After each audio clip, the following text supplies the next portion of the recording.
जय हिंद दोस्तों, मैं हूं आरजे देव और आप सुन रहे हैं रेडियो टॉक्स।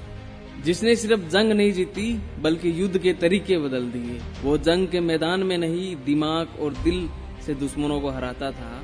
एक ऐसा नाम जिसने नाथुला की बर्फ में चीन के घुटने टिका दिए, गोवा की धरती को पुर्तगालियों से मुक्त कराया और ढाका की सड़कों पर पाकिस्तान को आत्मसमर्पण के आदेश सुनाए। नाम है लेफ्टिनेंट जनरल सगत सिंह राठौड़।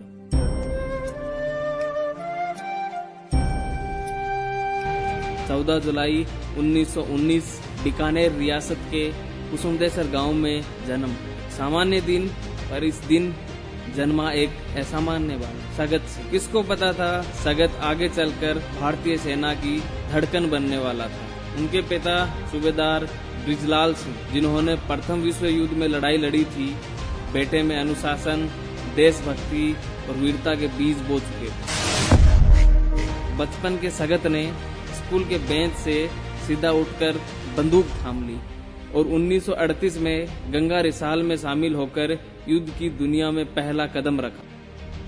दूसरा विश्व युद्ध हो या हो इराक, ईरान के रेगिस्तान, सगत सिंह हर जगह भारतीय सिपाही की बहादुरी का प्रतीक बन गए। फिर आया साल 1949। भारत अब स्वतंत्र।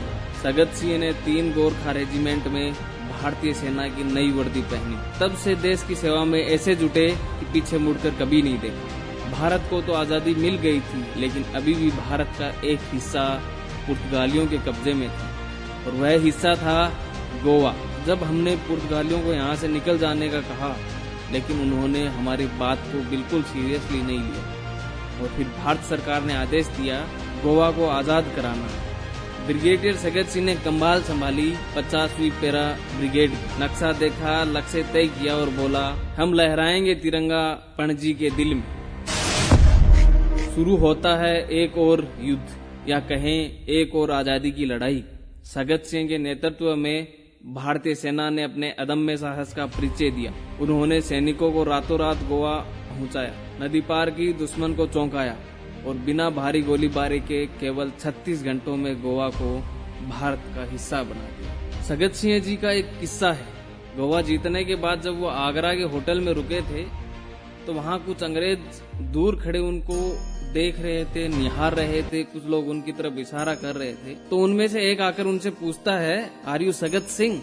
और सगत सिंह हंसते हुए कहते हैं, आई एम सगत सिंह। लेकिन सगत सिंह उनसे पूछते हैं, आप मुझे कैसे जानते हो? तो वो अमेरिकन कहता है, पुर्तगाल के हर रेस्टोरेंट में, हर होटल में या हर एक घर में आपकी तस्वीर लगाई गई है और लिखा गया है, कोई भी इसे लेकर आएगा तो उसे इनाम दिया जाएगा, जिंदा या मुर्दा।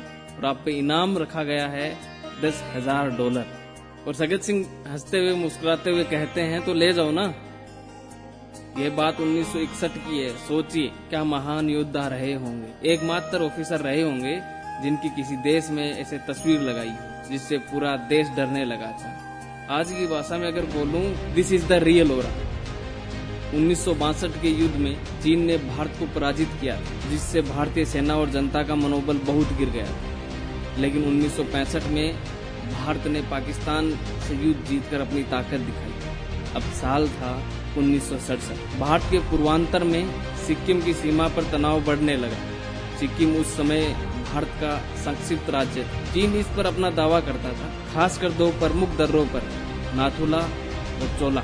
नाथुला दर्रा जो 14,200 फीट की ऊंचाई पर स्थित है। चोला दर्रा नाथुला से थोड़ी ही दूरी पर, या यूं कहें एकदम पास में ही है। सगत सिंह को 1967 में 17 माउंटेन डिवीजन का जनरल ऑफिसर कमांडिंग नियुक्त किया गया। यह डिवीजन नाथुला और चोला क्षेत्र की रक्षा के लिए तैनात। सगत सिंह पहले ही गोवा मुक्ति आंदोलन और अन्य अभियानों में अपने नेतृत्व का लोहा मनवा चुके थे, लेकिन अब चुनौती थी सीधे चीन की सेना से टकराने की। सगत सिंह कड़क, स्पष्ट और दृढ़ निर्णय लेने वाला जनरल माने जाते थे। दिन था 11 सितंबर 1967, जब भारतीय इंजीनियर नाथुला में तारबंदी का काम कर रहे थे, तब चीनी सैनिकों ने अचानक गोलीबारी शुरू की। दिल्ली से कोई आदेश नहीं मिला था कि जवाब दिया जाए या नहीं, लेकिन सगत सिंह कहाँ रुकने वाले। अपने अनुभव और साहस के दम पर उन्होंने अपना निर्णय खुद लिया। मेजर जनरल सगत सिंह ने दिल्ली के आदेशों की परवाह किए बिना जवाबी फायरिंग का आदेश दिया। तोपों से चीनी बंकरों को निशाना बनाया। उनके शब्द थे, अगर मैंने गोली नहीं चलाई तो मुझे जवानों की लाशें लौटानी होगी। भारतीय सेना ने चीन के कई बंकर तबाह कर दिए। अनुमानित 350 से 400 चीनी सैनिकों को मार गिराया, लेकिन इसमें भारत के 80 जवान शहीद हुए। भारत ने पहली बार इतनी आक्रामकता से जवाब दिया और चीनी पीछे हट गए, लेकिन चीन इस हार को पचा नहीं पाया। एक बार फिर चीन ने कायराना हरकत की और नाथुला के बाद चीन ने 1 अक्टूबर 1967 को चोला दर्रे पर हमला किया। सगत सिंह ने पहले ही पूरी तैयारी कर रखी थी। चीनी घुसपैठियों को 72 घंटों में वापस खदेड़ दिया। भारतीय सेना ने चीनी सैनिकों को पीठ दिखाने पर मजबूर कर दिया, लेकिन लेफ्टिनेंट जनरल सगत सिंह का यह निर्णय आज भी भारतीय सैन्य लीडरशिप के लिए यह एक केस स्टडी बना हुआ। स्वतंत्र निर्णय लेने की क्षमता, रणनीति और बल का संतुलन, मनोवैज्ञानिक प्रभाव। बिना उच्च कमान की अनुमति के फायरिंग के आदेश। उन्होंने मोर्चे को छोड़ने की बजाय मजबूती से डटे रहना, और इसी चीज से और इसी निर्णय से चीन को यह संदेश गया कि 1962 जैसी स्थिति अब नहीं दोहराई जा सकती। 1967 की भारत चीन झड़प सिर्फ एक सैन्य जीत नहीं थी, यह आत्मसम्मान की पुनः स्थापना थी। जिस भारत को 1962 में अपमान का सामना करना पड़ा था, उसी भारत ने 1967 में नाथुला, चोला की चोटियों पर तिरंगा फहराकर इतिहास बदल दिया। इस जीत के नायक थे सगत सिंह राठौड़, जमीनी सच्चाई समझने वाला एक सच्चा रणविजय। कहानी यही नहीं रुकती। साल आता है 1971, भारत पाक युद्ध। 4th कोर की कमान थी सगत सिंह के पास। बांग्लादेश की ओर बढ़ती पाकिस्तान सेना को रोकना था। ढाका बहुत दूर था। मेघना नदी एक विशाल दीवार जैसी थी, लेकिन सगत सिंह ने जो सोचा वो उस समय किसी ने ना ही सोचा और ना ही किया। हेलीकॉप्टर से सैनिकों को मेघना पार कराया। इतिहास का पहला हेलीबोर्न अटैक, जिसे युद्ध का रुख ही बदल दिया। 16 दिसंबर 1971 पाकिस्तान ने आत्मसमर्पण किया। 93,000 सैनिकों ने हथियार डाले, या यूं कहें लगभग 1 लाख सैनिकों ने अपने हथियार डाले। इस चमत्कार के पीछे खड़े थे जनरल सगत सिंह, रणनीति के ऋषि और रणभूमि के सिंह। उनकी वीरता के लिए उन्हें पद्म भूषण, परम विशिष्ट सेवा मेडल, सेना मेडल से सम्मानित किया गया। पर क्या आप जानते हैं, उन्होंने कभी महानता का श्रेय खुद नहीं लिया। वो कहा करते थे, सेना में सिर्फ एक काम होता है, देश को बचाना, चाहे जान जाए। 26 सितंबर 2001 इस दिन इस महान योद्धा ने दुनिया को अलविदा कहा, लेकिन उनका साहस, उनकी रणनीति और उनका नाम सदियों तक भारतीय सैनिक के दिल में गूंजता रहेगा। जो अपने प्राण देकर हमें सुरक्षित रखता है, उनका नाम सिर्फ इतिहास में नहीं, हमारे दिल में लिखा जाता है।